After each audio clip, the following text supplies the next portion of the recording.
Oh, hey, how we doing? I'm Eric Hayden, and welcome to Happy Orchid Fun Time. Happy Orchid Fun Time. Happy Orchid Fun Time. Okay, so as this is the first segment, I am going to introduce you to my 4 wonderful orchids today. Now, first off here, we've got the big guy. This here is Ollivander. As some of you may already know, my orchids are all named after Harry Potter characters. Don't judge. That's the way it is. All 4 of these guys are different kinds of Phalaenopsis orchids.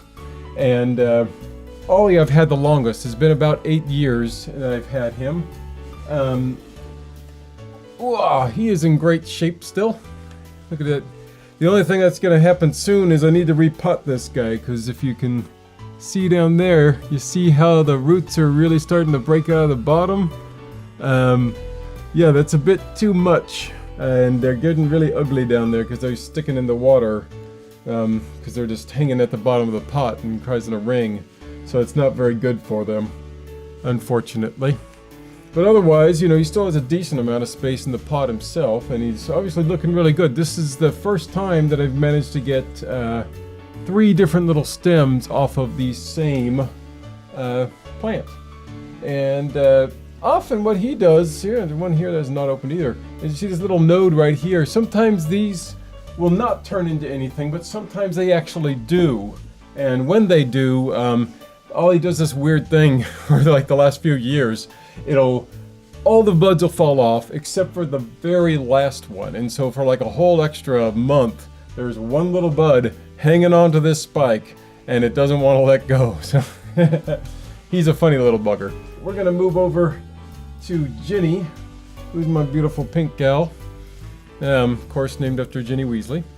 And she this time has, again, she has actually 3 on the same spike here. So we've got this one here, got a branch here that hasn't got any really come out yet. There, see that? Yep. And then, of course, the main one, which is mostly bloomed. We got a couple ones that are going to be coming out really soon there. Look at that. Yay! And yeah, we got her actually from the Kew Gardens about 4 years back now. Yeah, we might actually be due for a repotting too as well. You can see also in her, she actually is still starting to break through the bottom as well. And the orchids can really handle this. They can handle being packed in really tight like this. But at the same time, she's getting mighty packed in there, and her root structure is so big, I want to probably go to a bigger size pot with her. And the next time I do, actually, I'm contemplating doing these ceramic pots, which some people say are really good. I like using the plastic so far myself, but only because it's the see-through and it helps get more light into the actual root structure.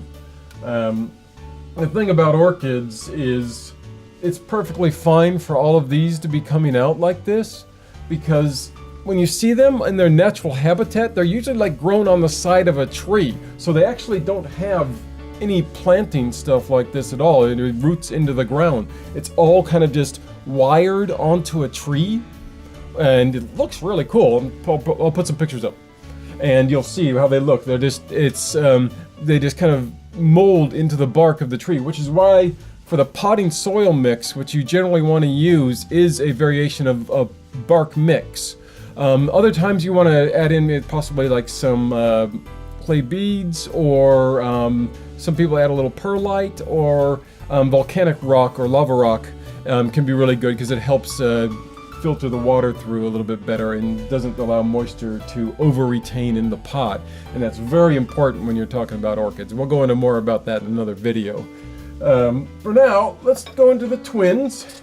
So this here is George Weasley. Of course, there's brother Fred over here. And we'll talk about Fred in a second. But George, I got them both here in Guildford. And I actually had to repot both of them because they started them off in some sphagnum moss.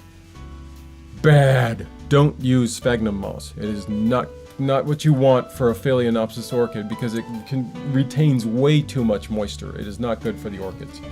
And as you can see, he's doing really well now. He's got 2 full stems. He's got another little tiny offshoot here that'll be growing out soon.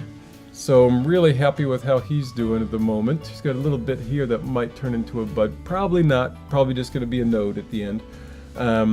You can see his root structure is pretty good, but he has some rough ones still. And that's because both these guys, because of the sphagnum moss, and I think they actually were just a little bit diseased when I first got them. Both of them have had problems, and kind of had to bring them both from the dead. I mean, you can see his leaves here. He still has some leaves that are a little bit ugly. Once they go dead like that, it's perfectly fine just to cut them off and get rid of them, because they're just going to be taking away energy from the good leaves, and you don't want that. So finally, Mr. Fred here.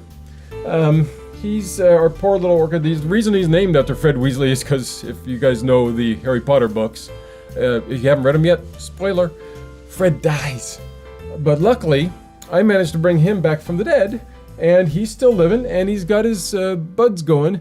Now I got them about, I think 6 years ago, and I didn't get buds after the first year. When I first got them, they had buds because, you know, when you buy them at the store, they're like, oh, look at the wonderful buds we've had. And then after they get them back home, they're like, oh, actually, we've mistreated these very badly, and now you are going to either have them die on you, or you're going to have to do a lot of upkeep to get them to survive. So his root structure looks really good. You can see all the roots there. They're in really good shape now. I had to do a lot of cutting back on him. I had to almost cut off all of the roots. There's like just a few left, which is just like these major long ones. But most of these are new growth over the last, 5 years, because I had cut off almost everything that was on here. So he has, managed to flourish really well, and he's got a new bud coming out. Looks like he's going to get at least 4 flowers on there. Yay! But on my next video, I'm going to go ahead and show you where I actually keep them and talk about the general conditions where you want to keep orchids, because that's very important for the atmosphere, the temperature of where you want to keep your orchids in order to keep them really happy. For now, I'm going to stop there. If this is your first time around, please make sure you go ahead and hit the subscribe button and click that bell so you can know whenever I am releasing a new video. And please like the video. And if you like my orchids or you need any other orchid tips, go ahead and leave a comment down in the comment section down below. Until next time, have a nice day and take care of your orchids.